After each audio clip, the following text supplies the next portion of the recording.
तो अभी मैं उन डील्स के बारे में आपको बता रहा था जो बहुत ही ऐतिहासिक डील्स हैं, और इनमें एक डील जो है वो मिनरल सिक्योरिटी पार्टनरशिप को लेकर भी है। ये भी एक बहुत बड़ी डील है। ये अमेरिका की अध्यक्षता में काम करने वाला वो संगठन है जिसमें अब तक दक्षिण कोरिया, कनाडा, जापान, ऑस्ट्रेलिया और यूरोप के देश ही शामिल थे, लेकिन अब भारत को भी इसमें जगह मिल सकती है। और यह संगठन उन मिनरल्स की सप्लाई चेन को सुरक्षित बनाने के लिए काम करता है जो mobile phones, computer, solar panels, electric cars और ग्रीन टेक्नोलॉजी बनाने के लिए बहुत जरूरी माने जाते हैं। और चीन इस डील से काफी नाराज हो सकता है क्योंकि इन मिनरल्स की ग्लोबल सप्लाई चेन को चीन काफी हद तक कंट्रोल करता है और प्रभावित करता है। लेकिन भारत अब चीन के लिए यहां भी एक बड़ी चुनौती बन जाएगा। इसके अलावा अमेरिका की अंतरिक्ष कंपनी, अमेरिका की जो एजेंसी है, अंतरिक्ष एजेंसी नासा, और भारत की अंतरिक्ष एजेंसी इसरो के बीच भी एक बड़ी डील हो सकती है।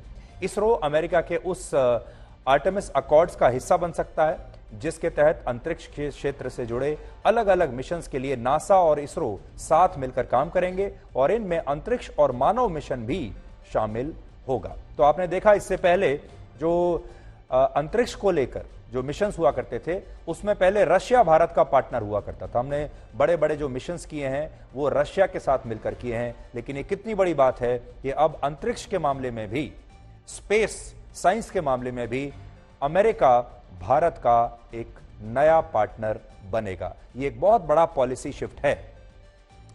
एक और डील 5G और 6G टेक्नोलॉजी को लेकर हो सकती है जिसमें अमेरिका भारत का सहयोग करेगा। और 10वीं डील जो है वो joint Indo US quantum coordination mechanism विकसित करने के लिए होगी जिसमें आर्टिफिशियल इंटेलिजेंस यानी एआई को लेकर भारत और अमेरिका दोनों एक दूसरे का सहयोग करेंगे। तो एआई जो है ये भविष्य की टेक्नोलॉजी है, स्पेस भविष्य की टेक्नोलॉजी है, और जैसा हमने आपको बताया सेमीकंडक्टर्स भविष्य की टेक्नोलॉजी है।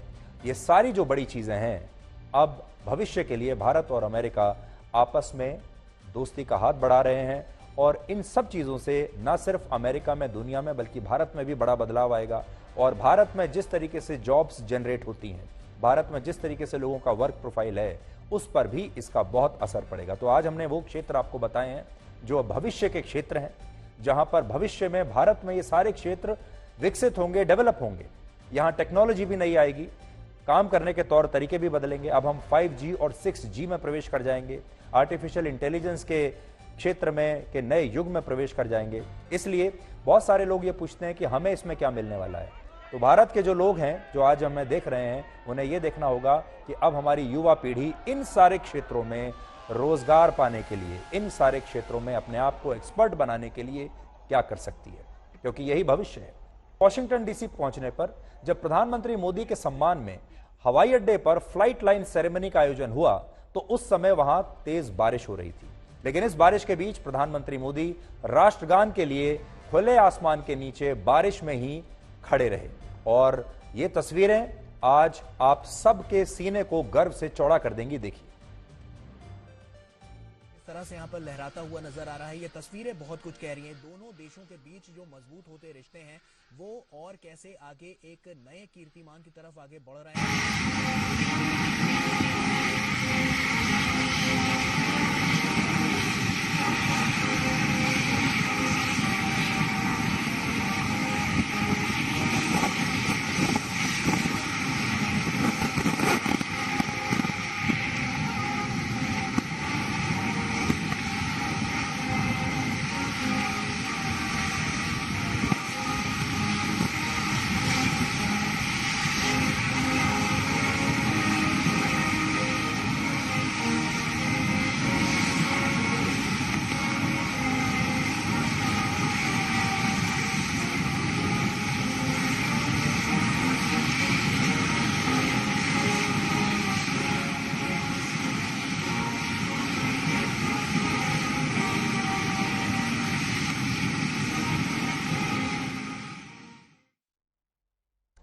और इस समय भी जब हम आपको ये खबर दिखा रहे हैं, इस समय भी वॉशिंगटन डीसी में रुक रुक कर बारिश हो रही है।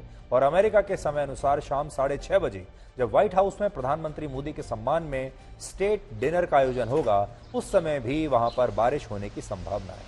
वैसे भारत में जब किसी कार्यक्रम या किसी से मुलाकात के दौरान बारिश हो जाती है तो इसे हमारे यहाँ बड़ा शुभ माना जाता है और ऐसा कहा जाता है कि ऐसे क्षण भविष्य की नींव को मजबूत बनाते हैं। तो इसलिए आप कह सकते हैं कि आज के दिन अगर वहाँ वर्षा हुई है तो इसे एक शुभ संकेत माना जाएगा। भारतीय समय के अनुसार आज सुबह करीब 6:30 बजे और अमेरिका के समय अनुसार कल रात लगभग 9 बजे व्हाइट हाउस में प्रधानमंत्री मोदी के लिए एक विशेष कार्यक्रम रखा गया था जो स्टेट डिनर से अलग था। इस मुलाकात में राष्ट्रपति जो बाइडेन और फर्स्ट लेडी जिल बाइडेन ने औपचारिक रूप से प्रधानमंत्री मोदी का व्हाइट हाउस में स्वागत किया और इस दौरान प्रधानमंत्री मोदी ने राष्ट्रपति बाइडेन और फर्स्ट लेडी जिल बाइडेन को कुछ खास तोहफे भेंट किए हैं और आज उन्हें आपको उन तोहफों के बारे में हम जरूर बताना चाहेंगे। इनमें जिस तोहफे की सबसे ज्यादा चर्चा हो रही है उसका जिक्र कृष्ण यजुर्वेद में मिलता है। कृष्ण यजुर्वेद मूल यजुर्वेद की 2 प्रमुख शाखाओं में से एक है और इसमें यह बताया गया है कि जब कोई व्यक्ति अपनी जीवन आयु के 80 वर्ष और 8 महीने पूरे करने वाला होता है तो वो व्यक्ति दृष्ट सहस्त्र चंद्र बन जाता है। दृष्ट सहस्त्र चंद्र, और इसका मतलब यह होता है कि उस व्यक्ति ने अपनी अब तक की जीवन आयु में 1000 पूर्ण चंद्रमा यानी 1000 फुल मून देख लिए। राष्ट्रपति जो बाइडेन ने 20 जून को ही अपने जीवन आयु के 80 वर्ष और 8वें महीने में प्रवेश किया है। इसलिए प्रधानमंत्री मोदी ने बहुत ही सोच समझकर उन्हें यह तोहफा दिया जो हिंदू धर्म के अनुसार किसी व्यक्ति को मानव जीवन के अनुभव के लिए सम्मानित करने पर दिया जाता है। तो सोचिए कितना सोच समझकर प्रधानमंत्री मोदी उनके लिए यह तोहफा लेकर गए होंगे। और ये देखिए चंदन की लकड़ी से बना एक हस्त निर्मित बॉक्स में ये सारी चीजें रखी गई थी जो कि भारतीय परंपरा के हिसाब से बनाया था।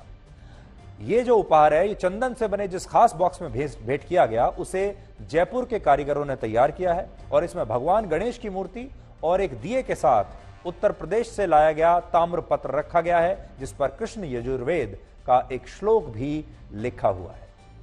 इस उपहार के साथ हिंदू धर्म में 10 दानम की भी एक परंपरा होती है जिसमें 10 अलग अलग प्रकार के दान दिए जाते हैं और वही 10 दान प्रधानमंत्री मोदी ने इस बॉक्स में जो बाइडेन को गिफ्ट किए हैं।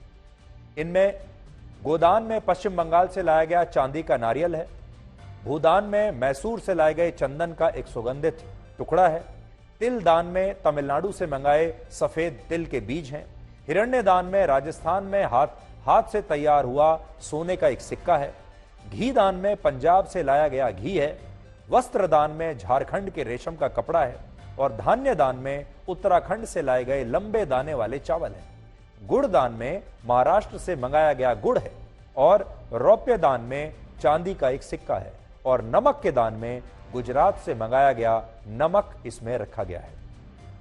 इसके अलावा प्रधानमंत्री मोदी ने राष्ट्रपति बाइडेन को भारतीय उपनिषदों की एक कॉपी भेंट की है और इस तोहफे के पीछे भी एक बहुत खास वजह है।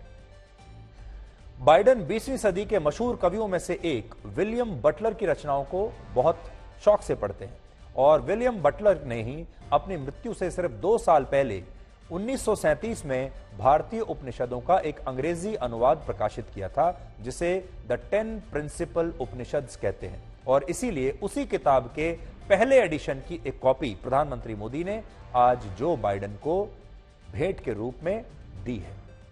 और फर्स्ट लेडी जिल बाइडेन को प्रधानमंत्री मोदी ने एक ग्रीन डायमंड तोहफे में दिया है जिसे सोलर और विंड पावर के इस्तेमाल से गुजरात के सूरत की एक लैब में तैयार किया गया है और यह डायमंड भारत की आजादी के 75 वर्ष पूरे होने का एक प्रतीक है क्योंकि 75 साल पूरे होने पर ही डायमंड जुबली मनाई जाती है। लेकिन ये जो डायमंड है, ये जो हीरा है, ये लैब में विकसित किया गया हीरा है। यानी हर तोहफे में भारत की संस्कृति, भारत की विरासत की झलक मिलती है, भारत के इतिहास की झलक मिलती है और इसीलिए आप इसे प्रधानमंत्री मोदी की हमारे संस्कारों वाली, हमारी संस्कृति वाली गिफ्ट डिप्लोमेसी कह सकते हैं।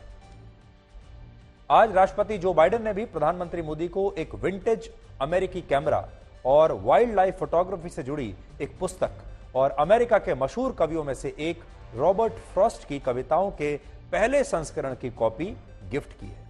तो ये दोनों नेताओं ने एक दूसरे को जो तोहफे दिए हैं उसके बारे में हमने आपको बताया और दोनों ने ही बहुत सोच समझकर अपने तोहफों को सेलेक्ट किया और देखा कि किसे क्या अच्छा लगता है।